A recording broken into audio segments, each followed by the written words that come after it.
We are connected. Perhaps you are viewing these images and hearing this audio on a computer, or maybe you're using a tablet, or a mobile device, or are watching a large screen. Look around you. There may be wires connecting you to the internet, or you may be linked to this experience using wireless technology. Whether you are in Istanbul, Iceland, Indiana, or India, using your computer, your phone, or your tablet, it's all the same. We are connected. How did this all come to be? That a network of signals and systems from around the world would bring all of our different devices together? Let's go back to the 1970s. 4 decades ago, the computers of the day were not only significantly larger than our current machines, they were much slower. More importantly, none of them was linked to the internet or each other. This would all change as the 1970s rounded into the early 1980s.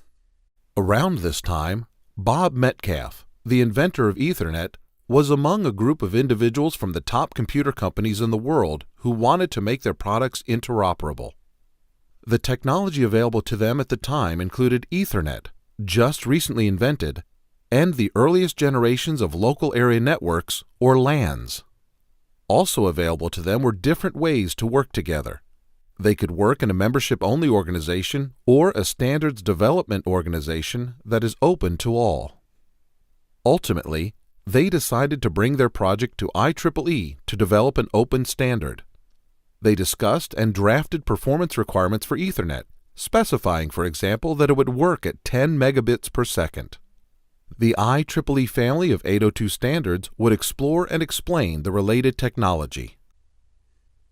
Today we have Ethernet, we have wireless technology, and we have IEEE 802 standards that keep the technology alive and relevant. We are still moving, heading toward embedded microprocessor standards and toward standards for packet-based gigabit-class services using Ethernet. These IEEE 802 standards connect us. By the nature of their interoperability, they make it possible for manufacturers and service providers to design, build, and operate a variety of products that work together. They allow us to work together. And they continue to evolve. Since the late 1970s, Ethernet has been invented and reinvented many times as the corresponding IEEE standards have been through numerous revisions. For example, in 2014, Ethernet speeds were up to 100 gigabits per second, and they are rapidly advancing toward terabits. Technical standards helped us get here, and they will help us reach the next level.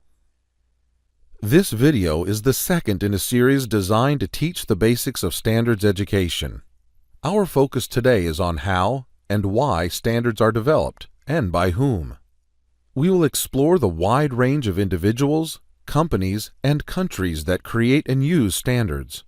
We will also explore the different procedures that are used to generate standards, the protocols that affect not only the ever-changing and expanding global marketplace, but also our daily lives.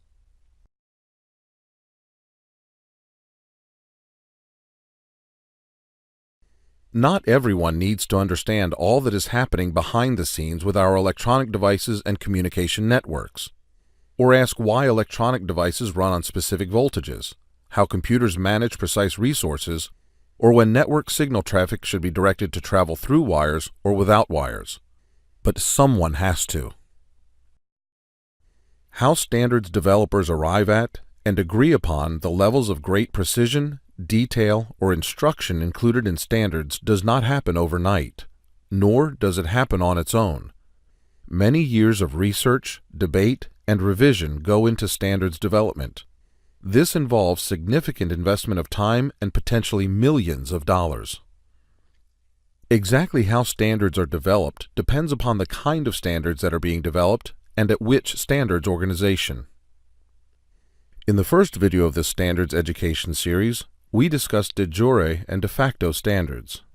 De jure standards are developed by formal standards organizations using well-established procedures. De facto standards are technical specifications developed outside the formal processes that gain wide acceptance in the marketplace as a result of many organizations and individuals adopting them. The process of developing a de jure standard is facilitated by a standards development organization, an SDO, which offers time-tested platforms, rules, and even services to help facilitate the development, distribution, and maintenance of standards. Many SDOs around the world recognize the standards development principles of the World Trade Organization, or WTO. WTO guidelines encourage SDOs not to create unnecessary obstacles to trade, and whenever appropriate, to specify requirements in terms of performance. 6 additional principles emphasize that an SDO should also maintain transparency, openness, impartiality and consensus, effectiveness and relevance, coherence, and a development dimension. A number of leading global standards organizations support the principles of open stand. Open stand principles are designed to foster competition and cooperation, support innovation and interoperability, and drive market success. The principles comprise a modern paradigm in which the economics of global markets, fueled by technological innovation, drive global deployment of standards, regardless of their formal status within traditional bodies of national representation. Standards developed and adopted via the open stand principles include IEEE standards for the Internet's physical connectivity, IETF standards for end-to-end global Internet interoperability, and the W3C standards for the World Wide Web. While the goals of all SDOs are very similar, each SDO applies its own rules, processes, and terminology to the standards development process. Typically, an SDO is made up of boards, committees, and staff who establish and maintain the policies, procedures, and guidelines that help ensure the integrity of the standards development process and the standards that are generated as an outcome of this process. In the case of de jure standards, the development of a new standard is triggered by a formal request to a selected SDO. The SDO reviews the technical merit and market applicability of the request. Once the SDO approves the request to develop a new standard, an associated technical committee assembles a collaborative team or working group to engage interested and qualified parties in active standards development. Working groups leverage established rules and guidelines in order to determine their own methods of communication, decision-making, balloting, and even financial reporting, all in accordance with SDO rules. To build consensus through democratic means, participants meet regularly, draft and review position pieces, examine data, and engage in active discussion and debate to resolve outstanding issues. Standards development participants bring to the table their own specific interests as producers, sellers, buyers, users, or regulators of particular materials, products, processes, or services. Their contributions fuel the gradual definition of a standard, which is compiled into a draft document that may undergo multiple revisions. Before a draft standard can be approved and published, it is sent out for a vote. Based on the percentage of balloters and the approval rates, the draft standard may be approved or sent around again for additional revisions. Ultimate approval of the finished standard is typically granted by the SDO's governance boards, which ensure that the process was followed correctly and fairly. Standards are living documents. This means that, even after they are published, they may be modified, corrected, adjusted, or updated based on market conditions and other factors.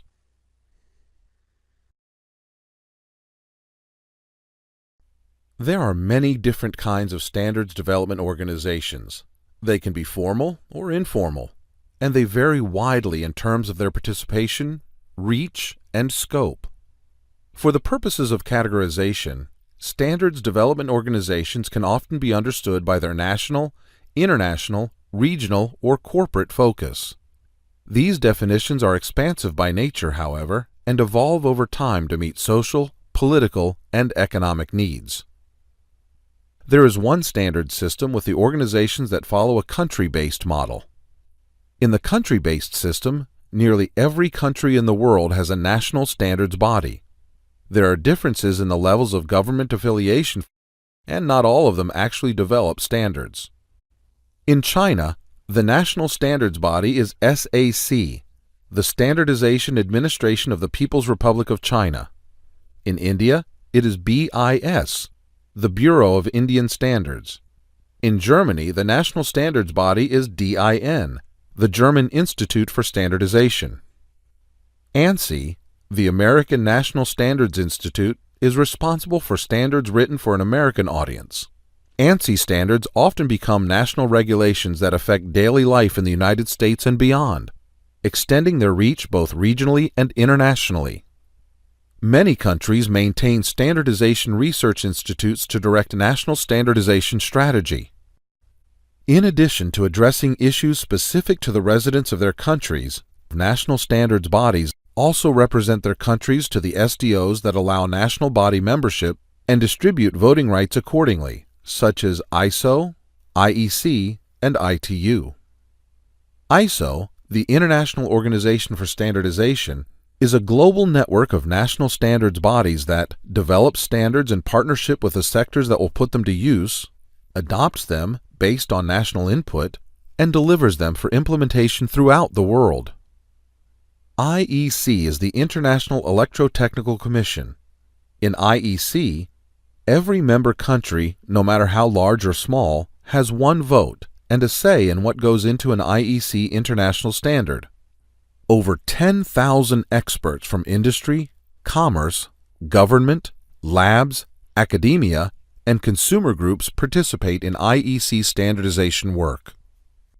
ITU, the International Telecommunication Union, is an international organization within the United Nations system where governments and the private sector coordinate global telecom networks and services.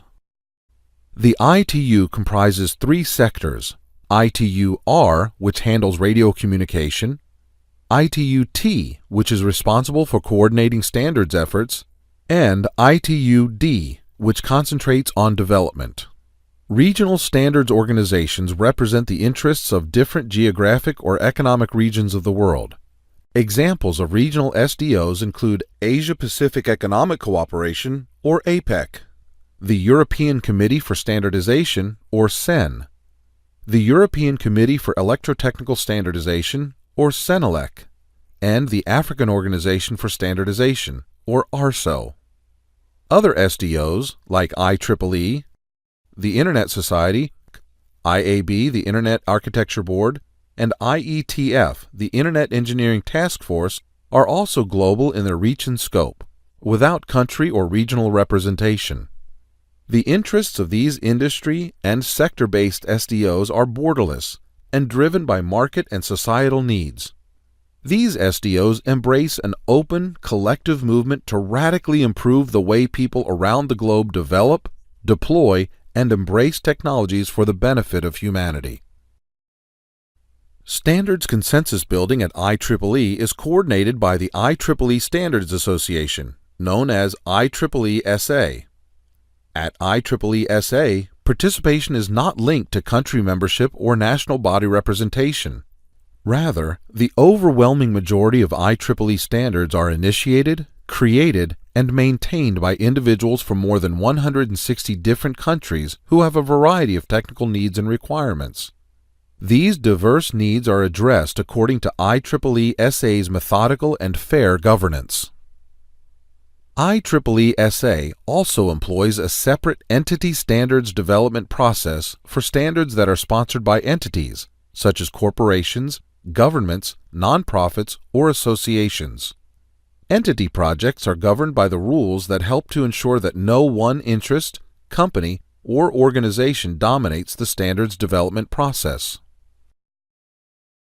Standards are also developed by industry consortia, including the World Wide Web Consortium, or W3C, whose standards for HTML, CSS, and XML are used throughout the world, and the Accelera Systems Initiative, an independent, not-for-profit organization that develops standards for use by the worldwide electronics industry. There are also community-driven associations such as the IETF, a worldwide network of volunteers who collaborate to set standards for lower-level software solutions. Even with the prevalence of national, regional, and international standards available, some companies may still choose to use their own internal standards, which they develop exclusively for their staff and customers. These corporate standards, which are considered proprietary, can either be closed or open. A closed proprietary standard is a format, technology, or method that is developed and used by a single company wishing to protect its intellectual property and trade secrets. Closed proprietary standards are fast to evolve, well-supported, and targeted towards solutions. However, they are also defined by discriminatory access, market constriction, and diminished interoperability. Open proprietary standards are also controlled by a single company, which owns the intellectual property in the standards, yet they are accessible to anyone who wishes to use them. With open proprietary standards, consumers realize the benefits of interoperability, suppliers can sell products into new markets, and the standard's owner can choose to profit from the asset. The evolution of these open proprietary standards and the cost of using them, however, depends upon a single company. Whether a standard is national, international, regional, or corporate, we can be assured that a great deal of work and time went into developing it. From idea to publication, the steps of the process are well established. Within this complexity, however, there is a way for individuals, companies, and organizations to find or create the precise standards that fit their needs. As an industry leader or engineering professional, you too will find standards to be tools of your trade.